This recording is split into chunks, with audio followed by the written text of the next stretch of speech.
I trained at a community college and I am extremely proud of my training. I didn't start training, for a professional career until I was 22.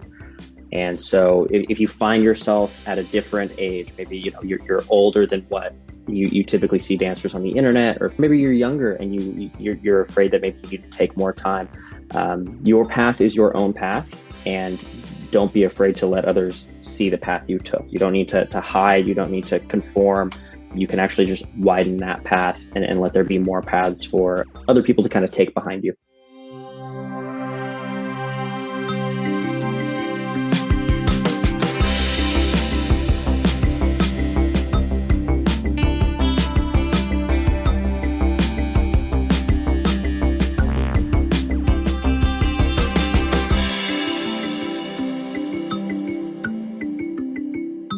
Thrilled to have a chance to speak with you, Spencer, today. Yeah, thank you so much for having me. I'm excited to talk about what I do and how vulnerability kind of intertwines with dance and performance and just movement in general.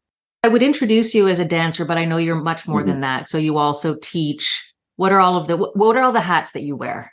I like to use movement as just kind of a catch-all term. There is a specific kind of practice around the idea of movement, but I use it more so as to not narrow my definition. So I dance. Dance is kind of the art form and the technique and the exercise that I grew up training in from about the age of 13. And then as I got older, I gained interest in yoga. So I have a yoga teacher certification as well, and I've taught at a few colleges, and I let my yoga practice inform my dancing, different kind of entryway as opposed to kind of like European centric movement like ballet. And then otherwise, I just play around with all different sorts of movement styles. So I take influence from capoeira a lot and from modern dance a lot as well. So we did have a chance to speak before. Based on what we spoke about before, the first question I wanted to ask you was something that we touched on briefly, which was your path to becoming a professional in movement. It was a little bit off the beaten path. So maybe you can tell me more about that. At a young age, I feel like everyone has their own kind of similar introductory into dancing as a kid and whatnot. Most female identifying dancers typically got brought into dance at a young age. A lot of male artists or male identifying artists you'll find have got brought in after some sort of injury or something. So for me, I started dancing after a series of injuries that my mom just couldn't handle anymore. So she's like, "Oh, I'll put him in dance." And then I still kept getting injuries because I was just a wild child. But graduating from high school, I had the opportunity to go to a couple of different schools on pretty generous scholarships. But at the time, I was dealing with a knee injury. And I just didn't want to take a spot from a dancer who was going to be able to go into school healthy.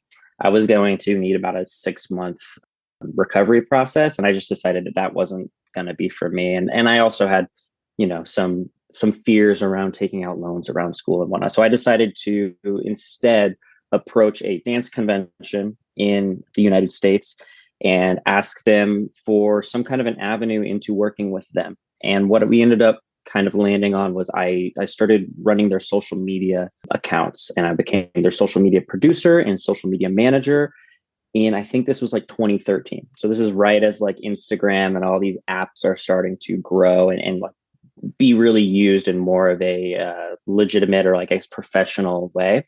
And so I was doing social media production as well as backstage production. So I was helping put up stages. I was helping to do lighting design and kind of run the background of these dance conventions where hundreds of dancers are coming in to, perform, compete, and take class. And so I did that for about 4 or 5 years, and I learned a lot of things that I wouldn't have learned if I had taken the traditional path in North America, which is to go to university for 4 years or go to conservatory for 2 years and then kind of get fed right into a company. And that's typically, I think, where a lot of people find the value in the university systems. You get connected with artists who are already working, and they get to see you dance, they get to work with you, and you can hopefully make a connection that can lead you right into a job. The path I took, I still got to work alongside professional working artists, but in the background, and photographing them and having conversations with them, not as student teacher or as company member to director, but as almost peers, right? Of I'm in a different lane, I'm helping make this thing happen, you're also making this thing happen, this convention. And it was a really enlightening experience that just taught me a lot. And after about 4 years of doing that, I decided to quit. I decided to drop everything because I had just found this new level of inspiration to dive back into studying dance. My eyes have been open to so many different avenues because of the amount of teachers that come and go through those convention circuits. And I realized that there was really space for me to make a difference in the dance community and to study in a different way. So I found a community college nearby me, and I took a couple trial classes to see kind of what their program looked like. And I just got to say that it was mind blowing. I did not expect at a community college in the United States to really have the quality of education that they did. So I have a question. I'm going to betray my ignorance, Yeah. probably not for the first time. Mhm. I'm not so well versed. But as soon as you said you took 3 or 4 years off of performing, my head straight away went to that place of, does that become an issue with age? I don't know, because dancing is you're basically an athlete, right? So if you take 3 or 4 years, you're coming 3 or 4 years older than a lot of other people that you might be working with. Then does that become an issue, age? So age was a huge fear of mine. And the funny thing is, so I took about 4 years away after secondary school or high school. And so I was about 21 when I first went back to community college to study. I was about 21, 22. So when I was in auditions, I was putting, Scottsdale Community College on my resume, and knowing the person next to me had Juilliard on their resume or had, Point Park or Purchase, these really well-known dance schools on their resume. And I was just coming in from community college. I was several years older than them. And it ended up just being a really equalizing thing for me. Really, I was very afraid of my age, and I was very afraid of the different experience I had. But once you get into those rooms, you realize it's really just we're all bodies, we're all moving, we all serve different aesthetics that different artists might like or not have a taste for. And so it really just depends on the room you end up in. And I ended up realizing that my age was a plus. It was a plus because I had made some choices clearly that I think displayed just maturity in who I was as a person. And I hadn't taken a conventional path, but I was still in the same room as people who did. And that, I think, made a massive difference. So it took a while to get over the age thing. Physically, I was still healthy. Physically, I was still keeping up, not to the same degree as people who were training fully. But the aspect of age is a really scary one in dance. But as you get older, I think it's a huge passion for me. And I think for a lot of dancers who are finding themselves in their 30s and 40s, realizing I don't have to let that hold me back anymore. I can, if I wanted to today, I would absolutely go put myself in audition amongst recent college graduates with no reservations at all. So when it comes to the dance that you do, can you talk more about what style of dance it is that you perform? So the catch-all term is contemporary dance, but I use the word movement. And I'm lately playing around with this word. Physical theater is the term that I like to use now, because for me, that's really become my driving force as I've entered like a new phase of adulthood. Is the physicality of dance is really valuable to me. I used to be very driven by dancing to music and lyrics and musicality and finding new things with sound. But now, for me, I'm really compelled by what my body wants to do. So I refer to it as physical dance theater. And so maybe that incorporates things from yoga. Maybe it also incorporates things from ballet. Maybe sometimes it incorporates more performative aspects, including like speech or like reactive, like vocalization, maybe some floor work, maybe some capoeira. But it allows me to play with physicality as the primary focus rather than like a certain like specific technique, like ballet, for instance.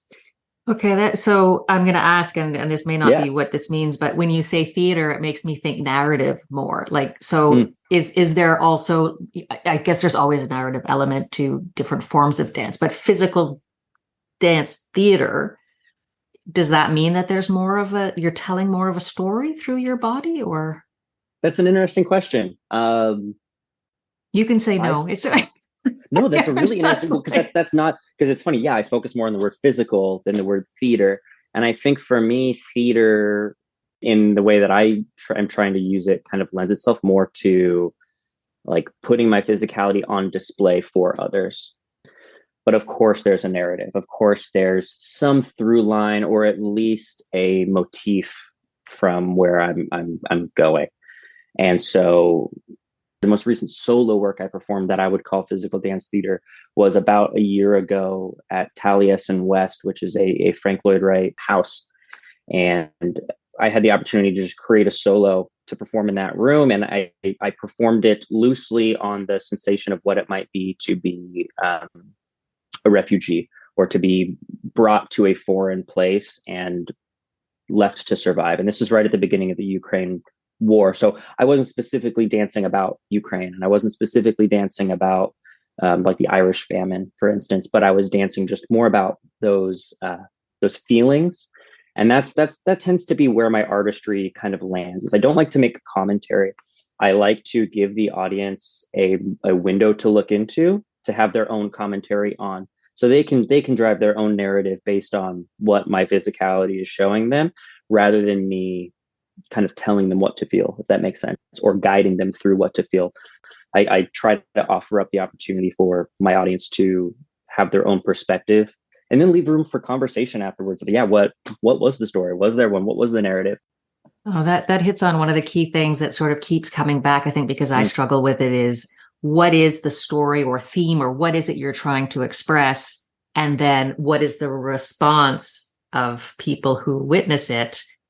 And if it's very different from your intention or not, or what kind of conversation can happen, that maybe that opens you up to different ways of understanding what it was that you did, and letting go of that thing where there's like one thing, I'm trying to do this thing and I want you to get what I'm doing, and like, got to let that go. Yes. Because that was so much of when I was doing more musically driven things. So much of my intention was like, did you hear that? Did you hear what or are you listening to the lyrics? And then like my wife is someone who doesn't listen to musical lyrics like at all. She doesn't listen to the lyrics. She listens to like the vocalization and the tone and how it sounds. And so I'd be like, oh, did you see what I did in my chord? And she's like, I didn't know. I wasn't really sure. I'm like, oh, so the more literal I get, for some people, it actually becomes more abstract. And then some people, the more abstract I get, the more they're able to find their own narrative through it. So I try to find myself very balanced in the center of those, where if someone wanted to just follow my physicality, they should be left with some idea of what a quote unquote maybe story was. But it also gives people the opportunity to put their own thoughts and considerations on what I was doing. So you talked about that piece expressing the experience of a refugee in a new place. What are some of the other or is there like one or two themes that you tend to explore through different pieces, or is everything always going in different directions? Funnily enough, bringing up my wife is a journalist. She's a reporter in Arizona, and I've always been very I was more actively consuming news as a young adult, and so I was very attuned to just what was going on in the world, and I just found myself asking lots of questions and wanting to have conversations with people that weren't definitive, right? Rather than trying to like figure out why something has happened, I'd like to figure out all the different ways that, that could have caused it. So when the Ukraine war was starting, I felt very compelled to kind of explore that feeling of like, what would it be like to be removed from my home forcibly? And what would that sensation be like, trying to struggle to find safety and security for me and my family? And I was a young father then too. My daughter was a few months old at the time. I think she was 3 months old. So that was a very visceral feeling for me at the time. But a couple of years prior, when I was actually in college, there was a string of mass shootings. The Las Vegas mass shooting, as well as I think it was Marjorie Stoneman Douglas, I believe that was the other one. And it just felt like no one had answers. And it felt like there really couldn't be any. And so I found myself just exploring the idea that at any moment life could just be taken. And what would that, without being definitive of whether that life, without really making a commentary on gun violence, without really making a commentary on like safety or security or radicalization, let's just think about the people. I used a little bit of a narrative talking about electricity and the spark in your brain stopping, and how that spark was at one point. And then I also explored just reading off the ages of every victim of mass shootings up until that point in the year. And so I was reading ages, numbers, and the audience didn't know what these numbers were. I was just saying numbers to the audience until eventually you hear my wife's voice come into the background, and I ask her how that made her feel. And she basically just revealed to the audience what those numbers meant. And I think it just kind of exposes your natural feelings, those moments in when you're experiencing art, that you're actually exposed to yourself rather than choosing what you believe and choosing what you think about the art. You're actually discovering what you think about the art. And I think that really offered up an opportunity to the audience, or I guess this way of approaching a narrative offers up the opportunity to the audience to discover things about how they feel rather than kind of decide how they feel, which I think we are really driven to do today, is pick a side, be definitive, and lingering in that. Is he trying to tell me what to think? I don't know. It's current events for me. It's things that we're all thinking about that maybe we're thinking about on a very definitive and surface level. I try to throw a little more ambiguity and proximity to the thought process. I imagine that was very powerful when you were reading the numbers, as people are trying to figure out what is he doing and what does this mean, and has he started? Is this the beginning of the what's going Exactly. on? And then to have that revealed to you, and then each person have their own emotional response to that would be wow, quite powerful. This is completely not, is just because I don't follow news very well, and I tend to stay a little bit away, but nobody obviously can stay out of it and shouldn't from the Ukraine war. But in the beginning weeks, when that's all there was on the radio, and there was a lot of, like, for me anyway, a lot of detail about the troops and this city and that city. And I'm kind of like, oh God, I don't really, it's overwhelming. Yeah. And then I heard one report from the BBC, and it was the reporter reporting live from the city he was in. And he said the people are drinking water from the radiators. And I will never forget that line, because you could tell me all kinds of things and these troops and that city and what's happening. But that was kind of like this, every human being can understand how desperate people are. Exactly. Taking away the flags or the insignia and just thinking about that human level, just a person having to do that. It's a hard conversation to have, because it doesn't just happen on the side of the person that we perceive as victims. You can also have that conversation of the men in Russia who are being conscripted against their will, and just what would that feel like to be forced into certain action that maybe you don't agree with, you don't believe in, and your life being used in a certain way that you didn't expressly agree to. There's a lot of ambiguity there, and a lot of time that I think is worthwhile to spend thinking about it and maybe having conversations about it. But I think it's worthwhile for us to take time to just reflect on those ideas without being definitive about right, wrong, good, bad, who you support, who you don't support, but just really thinking about that human level there. Yeah.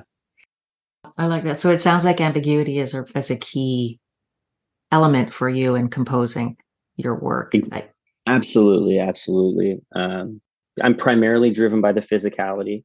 I typically create my movement through my physicality, and then I seek ways to adjust the physicality to fit the tonality, I guess you would say, of what the message is, or not even the message. What is this word narrative that we keep saying? What narrative, or what kind of line I want people to be viewing. I think dance offers a really wonderful avenue into that, because it's a person in front of you.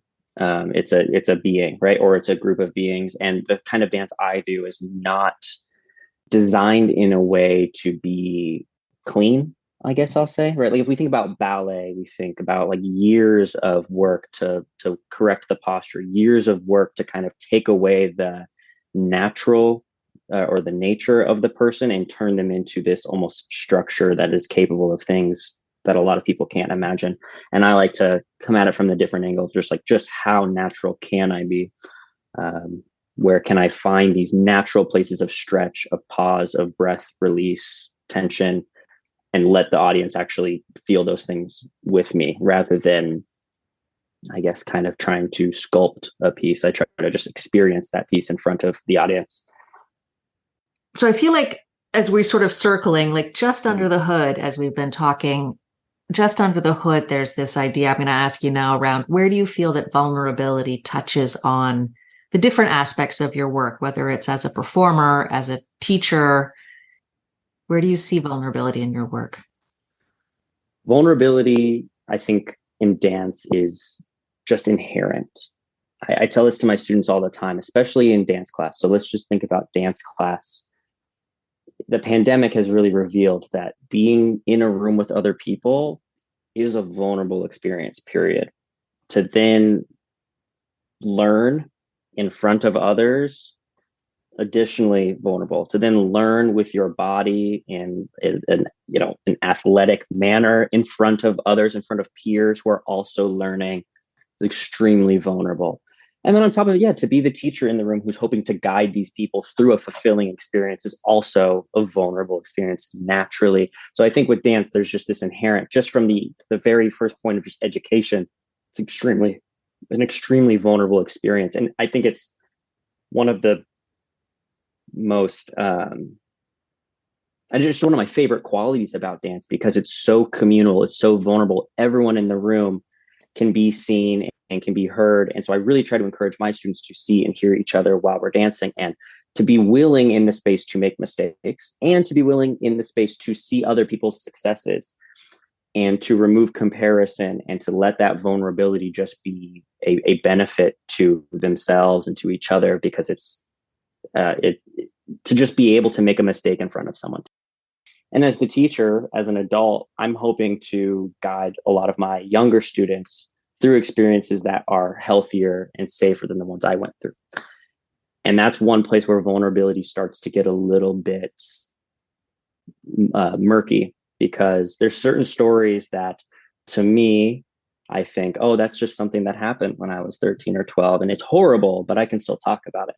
And you forget that some students in the room may have had some personal experience that you might be pulling forth for them that they aren't trying to bring to this room.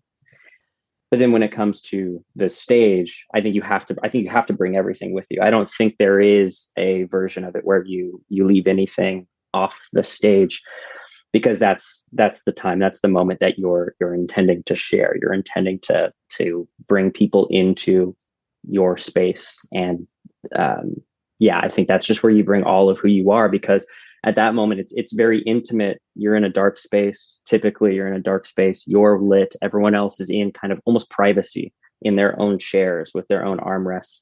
And they're able to maybe experience some deeper things based on your performance than they would in just a room having a one-on-one conversation with you, right? Because they can have it kind of internally rather than openly. So there's this difference, I think, between like the dance room, the classroom, as well as the performance space.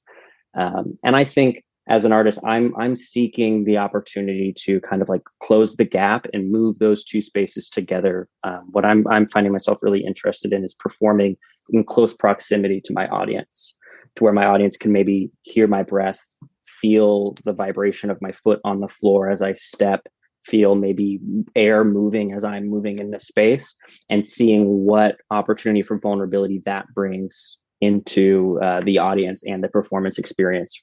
Because even when you're on a proscenium stage, there's still a little bit of like a separation, right? You have that almost that shadow from the lighting coming onto the dancer, and then there's this break, and it's like darkness out beyond. And I would love to just see those two worlds kind of come together. And I think the dance classroom is where that starts. Yes. Well, going back to that idea of theater, it's almost like when, in the traditional theater where the actors are off on their own big stage and versus more intimate, informal, even fringe festival style theater where they're amongst you or they're having conversation, like the fourth wall is gone. Like all the walls are gone, actually. It's just right. We're all together in the same space.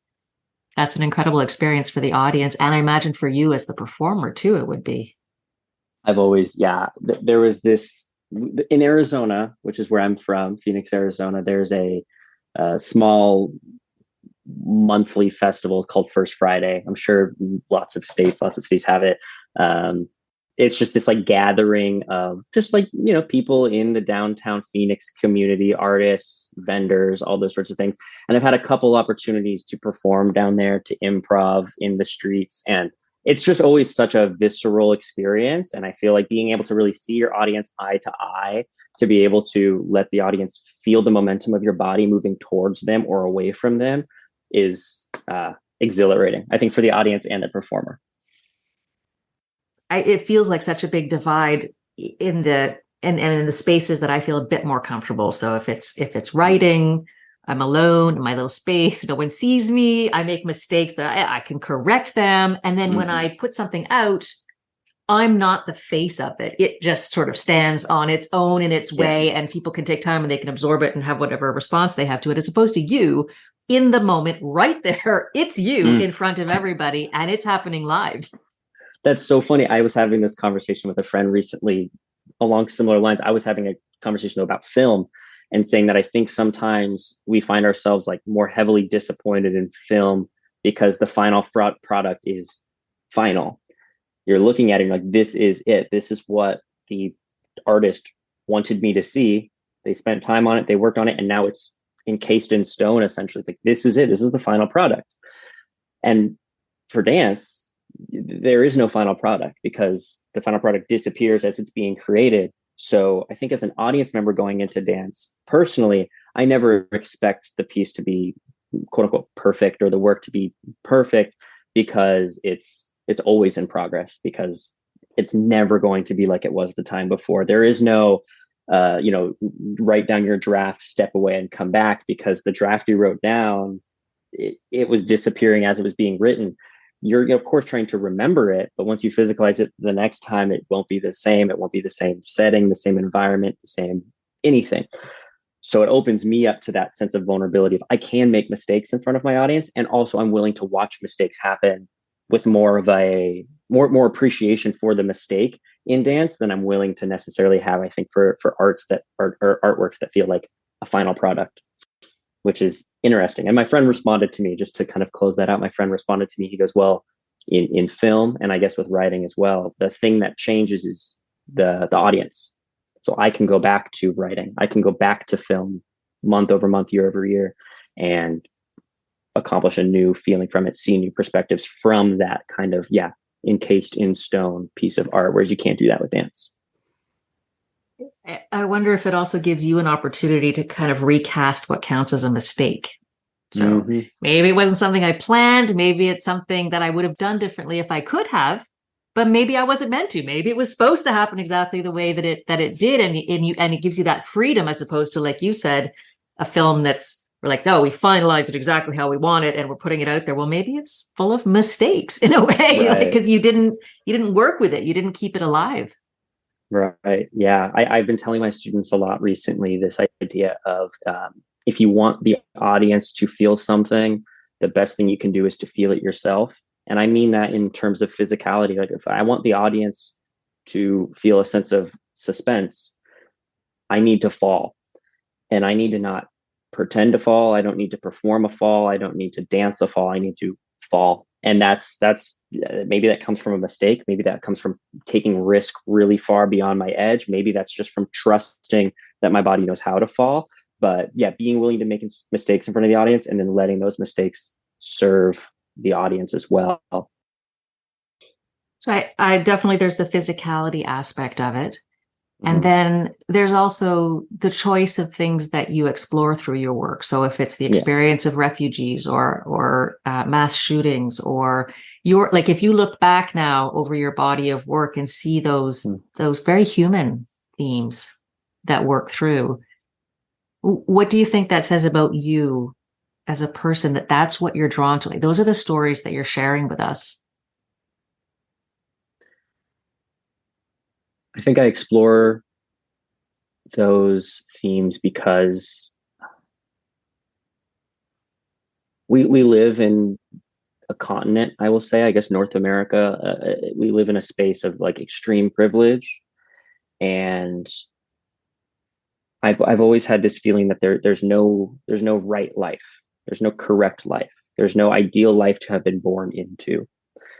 We're all born into circumstances and then live through those. And so to put our perspective on circumstances that are different from our own or extreme circumstances that we haven't experienced, I think lets us gain empathy for others as well as empathy for ourselves. I had a friend once tell me that